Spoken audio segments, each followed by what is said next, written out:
အားလုံးပဲမင်္ဂလာပါဆိုးမမိုရီဘလော့မှာကြိုဆိုပါရရှင်ဒီနေ့ကတော့အလုပ်လေးတစ်ခုလည်းလုပ်ရင်းနဲ့ပြုံးလင်အလဲသွားဖြစ်တဲ့ဘလော့လေးပဲဖြစ်ပါတယ်ရှင်ပြုံးလင်ကလေမြောက်ဖြစ်တာကြတော့လားမသိဘူးတချို့တော့ပြောင်းလဲနေတယ်ပေါ့နော်ကြောင်တက်စင်ခါတော့တနေ့တစ်ခေါက်လောက်ရောက်ဖြစ်တယ်ဆိုပေမဲ့အခုကတော့အရောက်ပေါင်းနေသွားတယ်ပေါ့နော်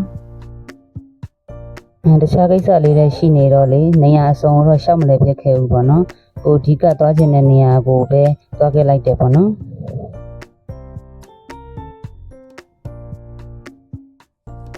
ကိုကိစ္စရှိတဲ့နေရာနဲ့ပေါ့နော်ပြည်ချစ်ဖျားနဲ့ကနီးတော့ခါကြပြည်ချစ်ဖျားတော့ဝင်ဖူးခဲ့တယ်ပေါ့နော်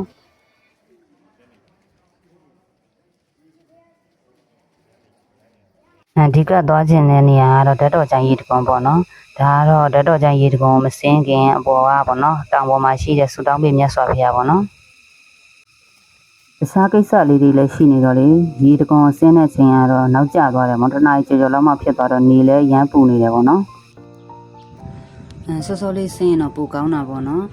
အောက်မှာလည်းကြာနေရသလိုနေပူပြီးတော့ပင်ပန်းတဲ့တံအောင်လည်းပူပြီးတက်တာတယ်ပေါ့နော်ရေလို့ကိုကခြေချင်းတက်ဆင်းမလုံးနိုင်ဘူးဆိုလို့ရှိရင်လည်းဒီမှာဆိုင်ငယ်ကယ်ရီတွေငှားလို့ရတယ်ပေါ့နော်ခန္ဓာကိုယ်ဝိတ်ပေါ်မူတည်ပြီးတော့သူတို့က2000 3000အစားပြီးတော့5000 6000တိတောင်းတယ်လို့ပြောတယ်ပေါ့နော်ကျမတို့ကတော့ပေါ့နော်ပတ်စံလဲကုန်ကြတက်တာအောင်ပြီးတော့ခါကျတော့တောင်တက်တောင်ဆင်းတွေ့ကြုံလဲရအောင်ဆိုပြီးတော့ခြေချင်းမဲ့အဆင်းတက်လုပ်ခဲ့လိုက်တယ်ပေါ့နော်အတက်ဆင်းနေရလေအရမ်းမတက်ခါကြတော့လေတောင်လဲတောင်ဆင်းလို့ကောင်းတယ်ဖက်နဲ့ကောင်းကောင်းစီးသွားလို့ရှင်တော့ပိုအဆင်ပြေတယ်ပေါ့နော်ဘလို့ပဲပြောရေတကုံရောက်သွားတဲ့အချိန်မှာတော့စိတ်အေးချမ်းပြီးတော့အမောကိုပြေးသွားတာပါပဲကိုကဟိုက်ကင်ကိုလည်းဝါသနာပါတယ်ပေါ့နော်ဒီလိုသဘာဝလာရှုခင်းတွေကိုနီးကပ်ခန်းစားကြည့်ရှုခြင်းနဲ့ဆိုလို့ရှိရင်တစ်ခါတော့လာခြင်းနဲ့လို့ထင်တယ်ပေါ့နော်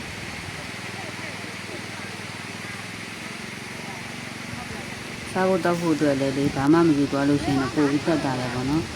ဒီရေကွန်နီနာပတ်ဝန်းကျင်မှာစိုင်လေးတွေစိုင်ရှိတယ်ပေါ့နော်အဲ့စိုင်မှာအကုန်ဝယ်စားလို့ရတယ်အေးရေကန်ဘူးကစားပါစားဆုံးရှိတယ်ပေါ့နော်ဈေးလေးကတော့သူ့အထိုက်လေးတော့နည်းနည်းတော့ရှိတာပေါ့နော်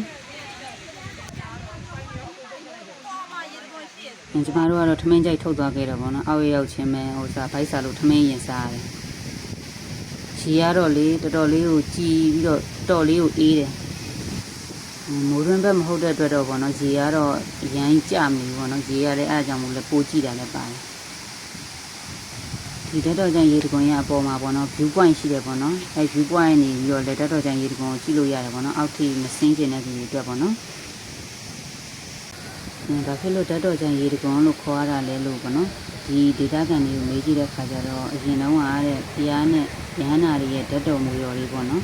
ခါဗနာပေဘူးလို့ဓာတ်တော်ကျန်ရေတကုံလို့ခေါ်ရတယ်လို့သိရတယ်ပေါ့နော်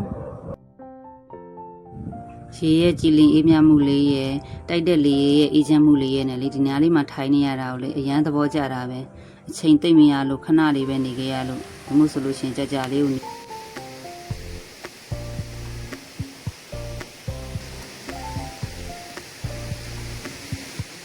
ချိန်သိမ့်မရပြင်မဲ့ဓာတ်ပုံကတော့အမိရရိုက်ခဲ့ရတယ်ပေါ့နော်ပြီးတော့ကျမတို့သွားတဲ့ရက်ကပိတ်ရက်မှုလို့တာတော့မသိဘူးဒါတဲ့သူတွေလေတော်တော်များတယ်ဒါပေမဲ့ကျမတို့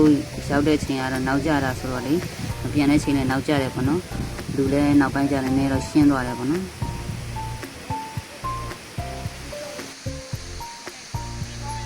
ဒီပင်မရေကန်ကြီးကတော့ပေ250နဲ့တယ်ပေါ့နော်သူတို့သတိပေးစာကြီးလည်းကတ်ထားတယ်ပေါ့နော်အန်ဒီရများတဲ့အတွက်ရေမကူးဖို့အတွက်ပေါ့နော်ဒါပေမဲ့ဘေးနားမှာရေကူးလို့ရလောက်တဲ့အနေထားရှိတဲ့ရေကန်တွေကတော့ရှိတယ်ပေါ့နော်အများကြီးပဲအမှရေကူးလို့ရတယ်ပေါ့နော်ရေစိမ်လို့ရတယ်ဒီမှာလည်းခဏတော့ရေစိမ်ရဲလိုက်သေးတယ်ပေါ့နော်ရမ်းအေးတော့ကြာအေးတော့မစိမ်နိုင်တော့ဘူး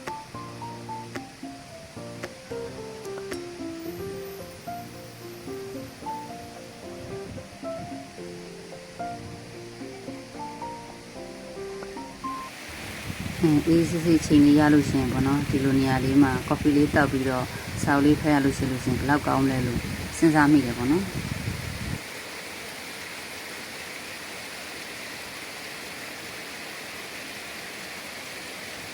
ပြန်တက်တဲ့ဗီဒီယိုတော့မရိုက်နိုင်တော့ဘူးပေါ့နော်မော်လဲမော်ခြေထောက်တွေလည်းညားပြီးတော့လူကဟိုက်သွားတော့လေလူမှဗီဒီယိုရိုက်နိုင်တဲ့အနေအထားမရှိတော့ဘူးဖျားပရဝံဘေးကစက်ကူပန်းတွေရမ်းလာတာတော့မှပေါ့နော်ဓာတ်ပုံမရိုက်နိုင်တော့ဘူးပေါ့နော်ဒီလိုနဲ့ပဲကျမရဲ့ပြုံးလွင်ဓာတ်တော်ကျန်ရေကွန်ခီးစဉ်လေးကပြီးဆုံးသွားပြီပေါ့နော်အဆုံးထိကြည့်ရှုပေးကြတဲ့ရောက်စီတိုင်းကိုလည်းကျေးဇူးအများကြီးတင်ရှိပါတယ်ရှင်ကျမပြောချင်တဲ့ဘွားလေးတွေပဲဆိုင်နိုင်ကြပါစေတက်